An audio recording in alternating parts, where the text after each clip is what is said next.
Hi കൂട്ടുകാരെ, പുതിയൊരു വീഡിയോയിലേക്ക് എല്ലാവർക്കും സ്വാഗതം. അങ്ങനെ സത്യൻ കടന്നു വരികയാണ് കേട്ടോ, ഇന്ദ്രൻ്റെ ഈ സംസാരം കേട്ടിട്ട്. അപ്പോൾ സത്യൻ പറയണ, ആഹാ, അപ്പോൾ ഇന്ദ്രേട്ടനിലും ആ പേടി ഉണ്ടായിട്ടാണോ ഇന്ദ്രേട്ടൻ ഈ ക്രൂരത അനുചേച്ചിയോട് ചെയ്തത് എന്ന് പറയുമ്പോഴേക്കും അവിടെ സുശീല അങ്ങ് പൊട്ടിത്തെറിക്കുകയാണ് കേട്ടോ. നീ എന്ത് അറിഞ്ഞിട്ടാണ് ഇങ്ങനെ സംസാരിക്കുന്നത്? എന്ത് ക്രൂരതയാടാ അവന് ചെയ്തിട്ടുള്ളത്? അവളല്ലേ എന്നോട് ചെയ്തത്? സ്വന്തം അമ്മയെ അവൾ അടിച്ചു എന്ന് അറിഞ്ഞിട്ടും ഇങ്ങനെ അമ്മയോട് സ്നേഹമില്ലാത്തൊരു മകനെ ഞാൻ എവിടെയും കണ്ടിട്ടില്ല എന്ന് പറയണം കേട്ടോ.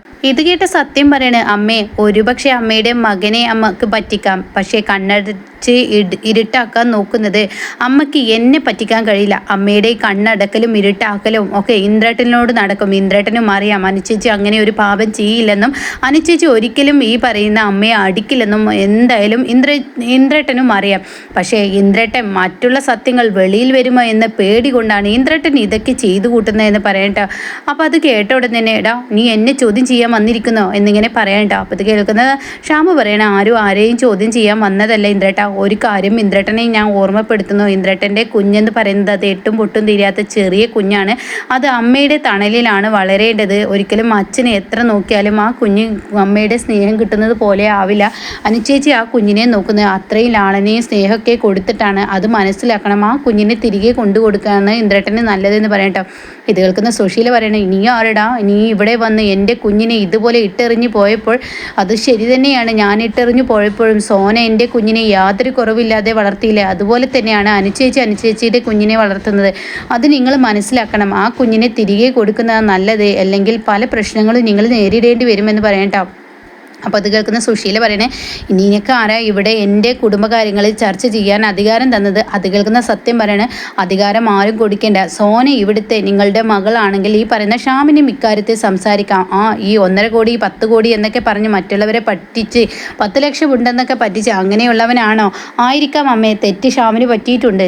തെറ്റ് ഒരുപാടുകൾ ഷാമ് ചെയ്തിട്ടുണ്ട്.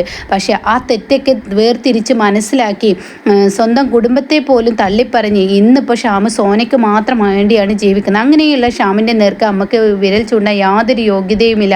എത്ര തെറ്റാണ് ആ പാവം അനുചേച്ചിയോട് ഇന്നും അമ്മ ചെയ്തുകൊണ്ടിരിക്കുന്നത്. എന്തിനു വേണ്ടിയാണ് അമ്മ ചെയ്യുന്നത്? അമ്മ ഹർഷയെ വിളിച്ചു വരുത്തിയത് അതിലും വലിയ തെറ്റല്ലേ? ഏതൊരു പെണ്ണും സഹിക്കുന്ന കാര്യമാണോ അമ്മ ചെയ്തിരിക്കുന്നത്? അതാരാണെങ്കിലും സഹിക്കുമോ എന്നൊക്കെ ഇങ്ങനെ ചോദിക്കുമ്പോൾ, നീ എന്തിനാടാ ഇവിടെ അമ്മയെ കുറ്റപ്പെടുത്തുന്നത്?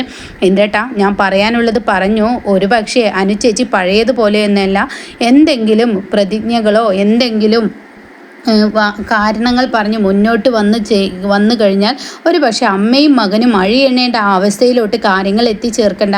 ഏത് പാമ്പാണെങ്കിലും സഹി കെട്ടാൽ അവരെ തിരിച്ചു കുത്തുമെന്ന് മനസ്സിലാക്കണം കേട്ടോ എന്നിങ്ങനെ പറഞ്ഞിട്ട് അവിടെ നിന്ന് സത്യരംഗം പോവാണ് കേട്ടോ. ഇതേ സമയം സുശീലയുടെ ഉള്ളിൽ ഒരു പേടി വരികയാണ്. ശരിയാണല്ലോ, ഈ പറയുന്ന വിച്ചുമോനെ തൻ്റെ കൈകളിൽ നിർത്തിക്കഴിഞ്ഞാൽ തീർച്ചയായും അനുപമ പ്രതികരിക്കുമെന്ന് മനസ്സിലാക്കാൻ കേട്ടോ. ഈ സമയം ഇന്ദ്രനും ആ ഒരു ഇത് തോന്നാണ്.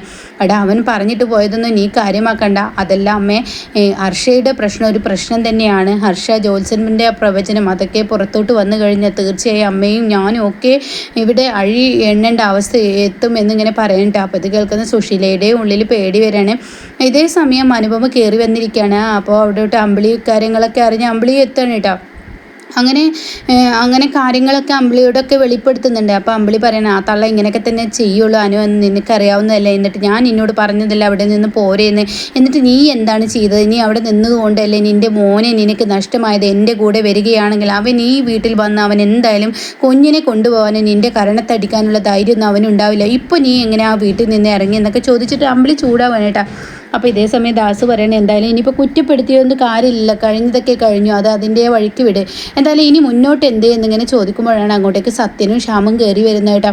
അങ്ങനെ സത്യനെയും ശ്യാമിനെയും കാണുമ്പോൾ ഇവർക്കൊക്കെ ഒരു പ്രതീക്ഷ തന്നെ ആവുകയാണ്. ഇതേ സമയം അനുപമയുടെ മുന്നിലോട്ട് സത്യൻ എത്താണ്. അനുചേച്ചി, എൻ്റെ ഏട്ടൻ വലിയൊരു തെറ്റാണ് ചെയ്തിരിക്കുന്നത്, എനിക്ക് നന്നായി അറിയാം എന്നിങ്ങനെ പറയുമ്പോൾ ഉടൻ തന്നെ അവിടെ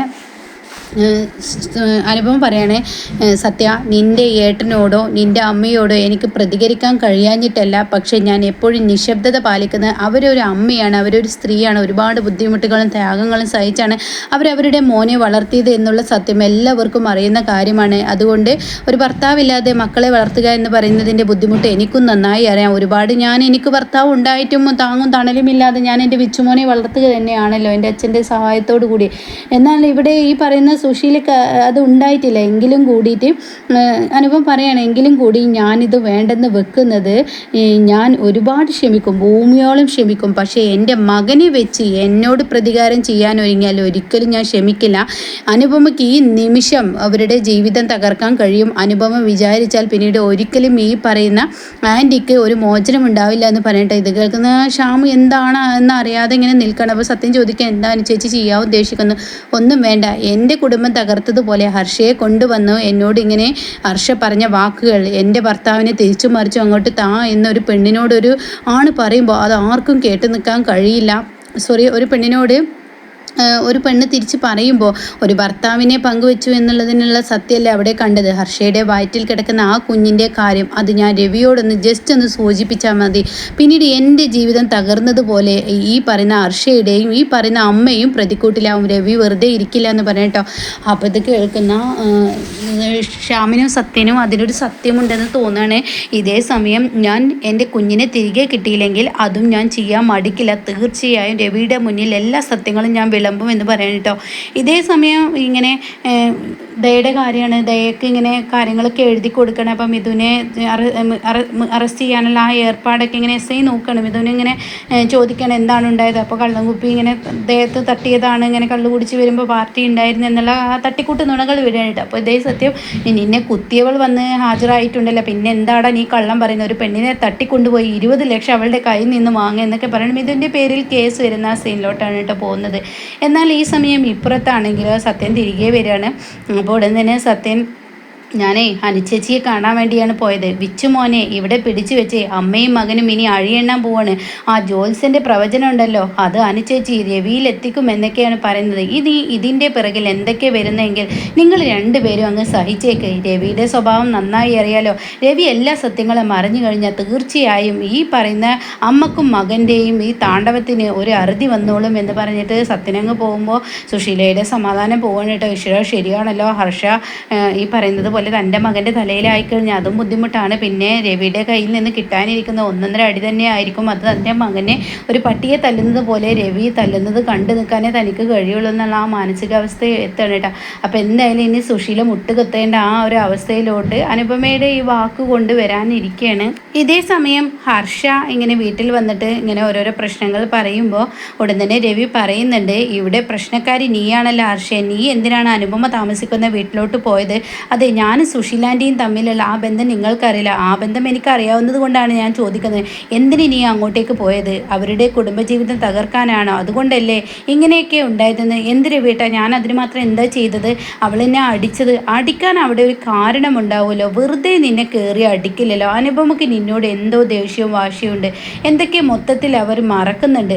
അനുപമ അന്ന് എന്നെ കാണാൻ വന്നത് എന്തോ സത്യം വെളിപ്പെടുത്താനായിരുന്നു, ആ സത്യം ഇനി അറിയേണ്ടിയിരിക്കുന്നു, അതങ്ങനെ വെറുതെ വിടാൻ പാടില്ല എന്നിങ്ങനെ രവി പറയുമ്പോൾ ഹർഷയുടെയും സമാധാനം പോവുകയാണ് കേട്ടോ.